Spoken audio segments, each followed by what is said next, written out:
Ketika kita melihat orang lain, perbuatan baik orang lain, atau kita melihat ke atas, melihat kebaikan orang lain dan kemudian kita menjadikan itu tolok ukur, ketika itu sudah ditempelkan ke orang, maka tolok ukurnya bukan perbuatan baiknya, tapi orangnya jadinya. Ketika kita tidak bisa menjangkau itu, kita tidak bisa memiliki itu, maka akan timbul perasaan-perasaan. Assalamualaikum warahmatullahi wabarakatuh. Jumpa lagi dengan saya Rudi Cahyo. Masih di Kata Rudi Cahyo edisi spesial Ramadan. Kali ini kita akan membahas tentang haruskah kita melihat ke atas untuk berlomba-lomba melakukan kebaikan. Iya, berlomba-lomba melakukan kebaikan itu adalah sesuatu yang baik karena memang diajarkan seperti itu, fastabiqul khairat. Kita eh, diminta untuk berlomba-lomba untuk melakukan kebaikan. Cuman kadang arti perlombaan itu sering disalahartikan sebagai melihat orang lain sebagai patokan untuk melakukan kebaikan. Oke, melihat orang lain dalam artian panutan, dalam artian contoh, model, itu oke, baik. Kalau kita punya contoh yang baik, panutan yang baik, teladan yang baik, dan kemudian itu kita juga lakukan sama seperti orang itu, maka itu adalah sebuah kebaikan sebenarnya. Cuman ada sesuatu yang lebih luhur kalau kita mau meningkatkan kualitas perilaku kita, atau dengan kata lain mungkin meningkatkan kualitas keimanan dan ketakwaan kita adalah dengan kita tidak perlu melihat ke atas untuk berbuat kebaikan. Artinya kita tidak perlu berpatokan kalau orang lain berbuat baik seperti ini, aku pun juga bisa, aku harus berbuat baik seperti itu. Karena patokan-patokan dengan cara model yang seperti itu atau berpikir cara demikian kadang menjebak kita kepada kita berbuat baik ya karena kita pengen melakukan kebaikan yang dilakukan oleh orang lain dalam arti seperti sebuah kompetisi atau persaingan yang kemudian bisa menjebak kita pada satu perasaan yang namanya envy atau iri. Jadi tidak hanya soal teman atau tetangga kita punya televisi, punya mobil baru, beli pesawat mungkin yang kemudian membuat kita iri, tapi berbuat kebaikan juga bisa membuat kita iri.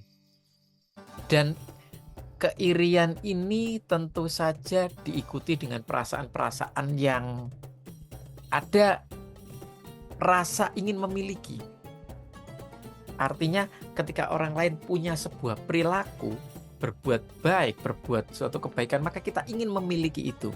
Oke, sekilas ini sesuatu yang positif, maka kita harus tetap selalu aware, kita tetap harus selalu sadar bahwa kadang-kadang sesuatu yang awalnya itu positif bisa menjadi godaan-godaan ke arah sesuatu yang negatif kalau kita tidak atau kalau kita salah mengartikannya. Jadi kita merasa iri kepada teman yang melakukan sesuatu kebaikan. Sehingga kita ingin memiliki hal yang sama seperti itu. Dan kemudian ketika kita tidak bisa menjangkau itu, kita tidak bisa memiliki itu, maka akan timbul perasaan-perasaan mungkin jengkel. Bahkan pada rasa yang lebih ekstrim adalah bisa membenci orang tersebut karena dia bisa melakukan kebaikan tersebut sementara kita tidak. Nah, itu satu sisi. Mungkin sekilas kita berpikir gini ya. Mungkin sekilas kita berpikir bahwa bukannya meniru orang lain dalam hal kebaikan atau memodel orang lain. Oke, sampai di titik itu iya. Tetapi kalau itu sampai menjebak kita kepada perasaan jengkel, benci, iri kepada kebaikan orang lain karena kita tidak mampu melakukan itu, maka itu yang jadi kemudian salah atau menjebak kita pada keburukan justru. Jadi awalnya sesuatu yang baik, pada akhirnya akan menjebak kita kepada keburukan. Nah ini yang perlu hati-hati. Karena apa? Karena gini, kita kembalikan lagi kepada hakikat perbuatan baik. Ketika kita berbuat baik, maka value atau nilai dari perbuatan baik itu pada dasarnya juga baik. Artinya apa? Artinya patokannya ya pada perbuatan itu, bukan pada orang lain yang juga melakukan perbuatan itu. Nah, ini yang kita tidak sadari. Kita geser standarnya pada orang tersebut. Jadi jika orang tersebut itu melakukan perbuatan itu, maka ketika kita tidak melakukannya, kita jadi merasa kita jelek, kita buruk. Atau kalau orang lain itu berhasil melakukannya sementara kita tidak, kita jadi iri. Kita jadi membenci orang tersebut. Ini kan kita sudah terjebak pada sisi buruknya dari melihat ke atas untuk berbuat kebaikan. Nah, ini yang perlu kita luruskan kembali. Jadi pada dasarnya perbuatan baik itu hakikatnya ya baik. Ketika perbuatan baik itu pada hakikatnya baik, ya sudah tidak perlu ditempelkan atau dialamatkan ke orangnya, tapi ke perbuatan, value dari perbuatan itu. Sehingga kalau ada orang lain atau teman kita berbuat baik, misalnya taruhlah perbuatan baik itu X, misalnya dia menyumbang masjid sekian miliar, maka kita juga bisa melakukan perbuatan baik yang lain, misalnya menolong orang lain yang terjatuh. Jadi kita punya segmen, kita punya ruang-ruang untuk berbuat baik itu seluas-luasnya. Karena apa? Karena value atau nilai dari perbuatan baik itu pada dasarnya ya baik, tidak usah diukur atau ditempelkan ke orang. Jadi objek perbuatan baik itu sendiri pada dasarnya baik, luhur. Jadi kalau ditempelkan ke orang jadi bersyarat perbuatan baiknya. Padahal perbuatan baik itu karena pada dasarnya dari sananya nilai atau value-nya itu baik, maka tidak perlu bersyarat. Yang ini yang membuat kadang-kadang kita terjebak pada rasa ketidakikhlasan atas perbuatan baik kita. Jadi kalau sudah ditempelkan ke orang, misalnya begini, ada pengemis yang meminta ke kita. Kita mau ngasih kalau perbuatan baik kita nanti ditempelkan atau punya syarat ditempelkan ke orang, misalnya ke orangnya sih, orang yang mengemis itu. Orang ini digunakan untuk kebaikan enggak, misalnya tak kasih uang. Orang ini kalau tak kasih uang bisa nggak mengelola uangnya, atau jangan-jangan orang ini menipu pura-pura tidak mampu. Nah, itu karena apa? Karena kita mau berbuat baik saja ditempelkan ke orang, padahal value dari perbuatan baik memberi itu ya sudah baik pada dasarnya dari sononya. Nah, kalau itu ditempelkan ke orang, maka jadi bersyaratlah perbuatan baik kita. Maka apa yang terjadi? Bisa jadi kita tidak jadi berbuat baik, atau ketika kita berbuat baik sekalipun kita jadi tidak ikhlas. Nah, itu yang bikin value dari perbuatan baik yang pada dasarnya dari sononya memang nilainya baik, itu kita tempelkan ke orang. Ya. Jadi bersyarat kemudian. Nah, itu yang saya maksud ketika kita melihat orang lain, perbuatan baik orang lain, atau kita melihat ke atas, melihat kebaikan orang lain, dan kemudian kita menjadikan itu tolak ukur, kita berusaha untuk melakukan itu, pada titik itu oke. Tapi ketika itu sudah ditempelkan ke orang, jadi si perbuatan baik itu ditempelkan ke figur orang, maka tolak ukurnya bukan perbuatan baiknya, tapi orangnya jadinya.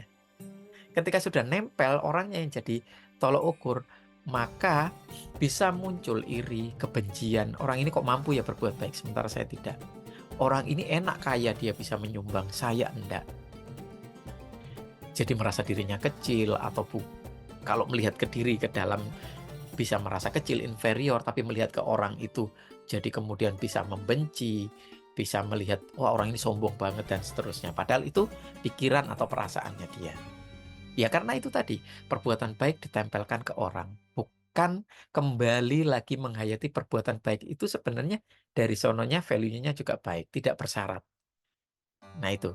Jadi kalau mau memberi, beri aja. Mau orang itu dipakai untuk apa pemberian kita, ya sudah gitu ya. Kita memberi. Ya. Pada soal memberi itu sudah perbuatan baik. Ya. Jadi kalau orang lain juga punya segmen perbuatan baiknya, dia menyumbang sekian miliar, kita bisa saja mengajar mengaji. Sama-sama berbuat baik. Tidak perlu keduanya harus dibandingkan dan kemudian kita merasa berkecil hati. Kemudian melihat bahwa memberi 1 miliar itu seolah-olah lebih luhur daripada mengajar mengaji. Ya, tidak usah dibandingkan. Dua-duanya baik udah gitu. Ya ini yang saya maksud. Ketika kita berbuat baik, tidak perlulah melihat ke atas. Memang fastabiqul khairat atau berlomba-lomba berbuat kebaikan itu baik. Tapi tidak harus melihat orang atau kompetitornya, tapi melihat perbuatan itu sendiri. Jadi, ya udah diperbanyak aja perbuatan baik itu maksudnya. Jadi kita berlomba dengan diri kita sendiri. Apa maksudnya berlomba dengan diri kita sendiri? Ya kita lihat. Kalau kita mampu ini, bisalah kita tingkatkan, nanti kita mampu hal yang lain. Kalau kita mampu menolong orang ini, bisalah kita perbanyak pertolongan kepada orang-orang yang lain. Atau kalau kita memberi sekian, bisalah besok kalau punya rezeki lebih besar, kita berikan lebih banyak. Nah, artinya berlomba-lomba itu mengukur kebaikan kita sendiri. Ya, bukan melihat kompetitornya, tapi melihat perbuatannya itu sendiri. Kita perbanyak aja perbuatannya. Bukan kita melihat atau menjadikan orang lain sebagai tolok ukurnya. Jadi nanti akhirnya perbuatan baik itu bersyarat atau menempel ke figur atau ke orang. Sementara sebenarnya perbuatan baik itu secara value sudah baik nilainya. Kita jadi menggeser nilainya dong. Jadi sesuatu yang substansial kemudian menjadi sesuatu yang tidak lebih dari soal eksistensialnya aja. Soal eksisnya perbuatan baik itu, tapi bukan soal value atau substansi perbuatan baiknya. Nah, itu yang saya maksud. Maka dari itu tetap fastabiqul khairat, berlomba-lombalah dalam berbuat kebaikan, tapi lihatlah kebaikan itu kualitasnya, kuantitasnya dari apa yang sudah kita lakukan, itu kita tingkatkan terus. Nah, itu. Demikian Kata Rudi Cahyo spesial edisi Ramadan kali ini. Sampai ketemu lagi di video Kata Rudi Cahyo yang akan datang. Jangan lupa berikan dukungan buat Rudi Cahyo TV dengan cara like video ini, share ke teman-teman yang lain, ajak teman-teman yang lain juga bergabung, ikut belajar bersama di Kata Rudi Cahyo spesial edisi Ramadan. Dan yang belum subscribe, buruan subscribe, ajak juga teman-temannya buat subscribe. Sampai ketemu lagi di video atau di Kata Rudi Cahyo yang akan datang, spesial edisi Ramadan. Assalamualaikum warahmatullahi wabarakatuh.